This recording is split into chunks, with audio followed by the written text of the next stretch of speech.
Pansit Canton for today's video. Pagkainit po ng ating kawali, lagyan natin ng mantika. Sunod ang ating bawang. Lutuin natin hanggang sa medyo mag-brown.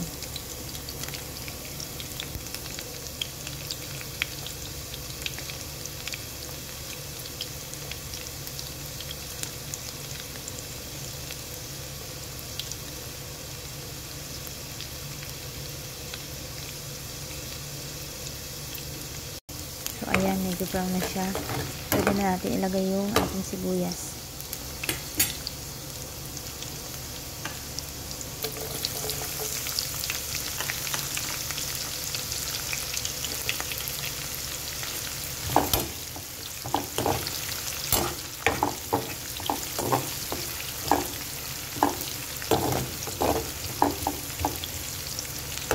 Pagkagisa ng ating sibuyas, lagay na natin yung balon-balunan ng manok. Lutuin natin yung balon-balon ng manok na maigi bago natin ilagay yung atay.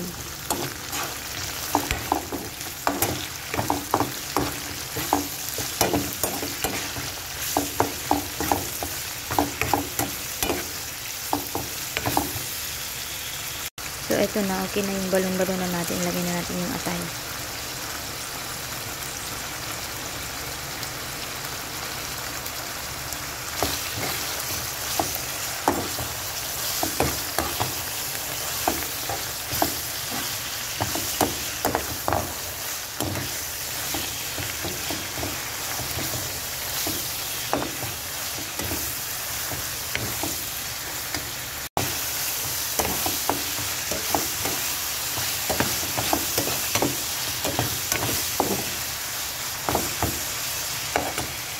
Pag medyo luto na yung atay, lagay na natin yung Knorr cubes.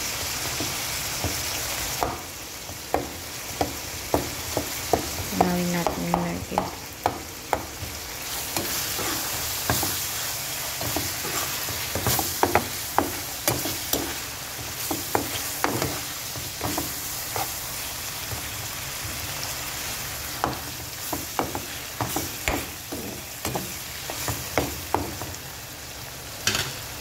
Tapos, lagay na natin yung ating toyo. At pag nalagay na yung ating toyo at kumulo na, pwede na natin ilagay yung ating gulay.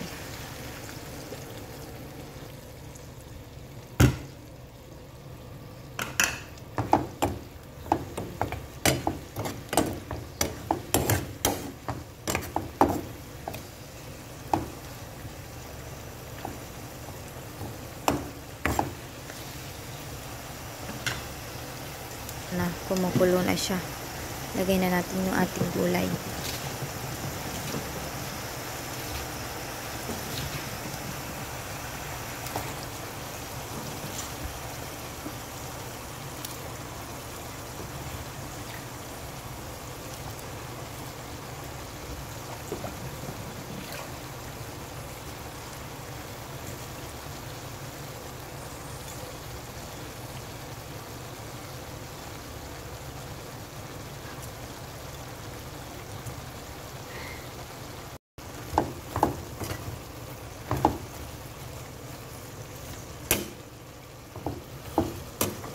Itong ating gulay, wag nating gaanong lutuin.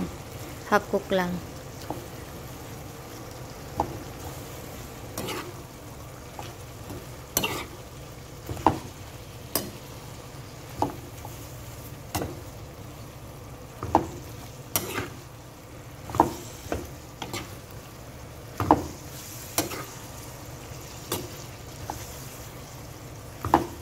Tapos pag okay na para sa'yo yung gulay, i-set aside muna natin. Iwan natin yung sabaw na toyo para paglutuan din natin ng noodles.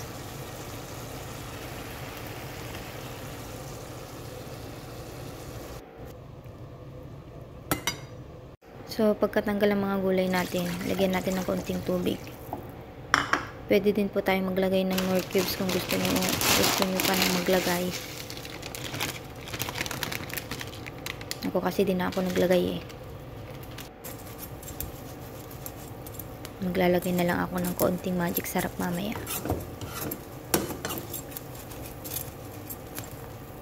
So, ayan. Lutuin natin yung noodles.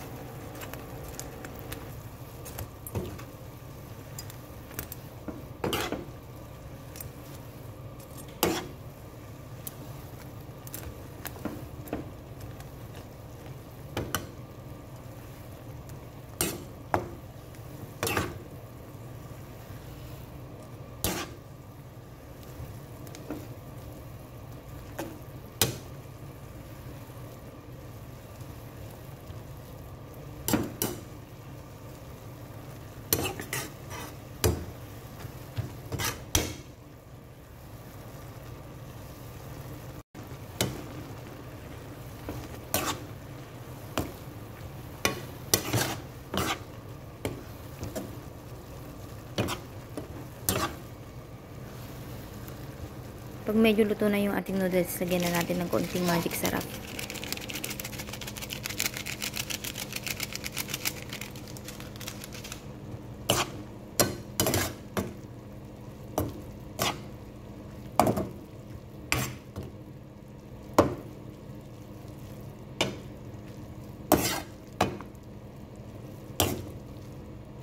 So, pag medyo okay na yung noodles natin, balik na natin yung gulay.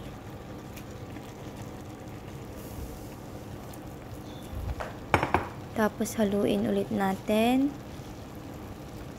hanggang sa luto na yung ating noodles.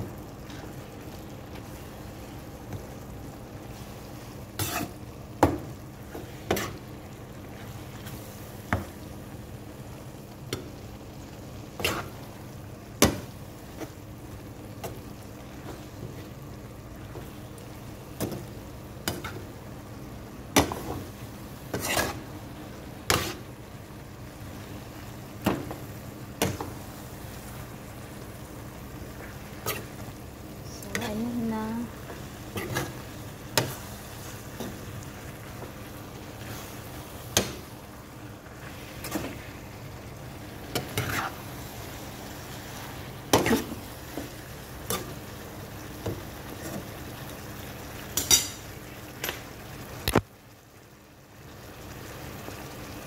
So, titikman natin yung noodles niya kung luto na ba siya. At kung okay na yung lasa.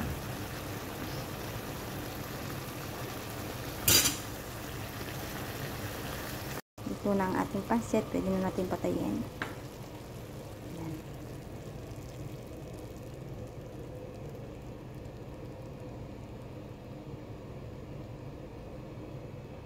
So, ito na po yung ating pansit canton.